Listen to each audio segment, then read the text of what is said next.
Quand un médecin perd toute notion d'éthique, cela peut devenir terrifiant. Ce jour-là, en voyant une jeune patiente au visage magnifique, certains membres du personnel médical ont profité de son anesthésie générale pour commettre l'irréparable. Ce qu'ils ignoraient, c'est que l'anesthésie avait échoué, la jeune femme était consciente, elle ressentait tout, mais incapable de bouger, elle ne pouvait qu'égrener ses larmes, paralysée d'horreur. L'histoire n'a pas tardé à circuler dans les couloirs de l'hôpital, mais aucun des responsables n'a été puni.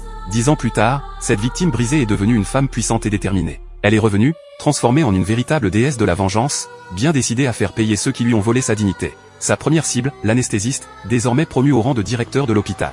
Séduit par la beauté sulfureuse de cette mystérieuse femme, il n'a rien vu venir. Ligoté sur un lit, il est mort dans d'atroces souffrances. Avant même que la police ne puisse ouvrir une enquête, un second cadavre est découvert, un professeur adjoint de l'hôpital, également impliqué dans l'affaire d'il y a 10 ans. L'autopsie révèle que le meurtrier possède de solides connaissances en anatomie, chaque coup de couteau a été précisément porté pour sectionner les principales artères, provoquant une lente agonie.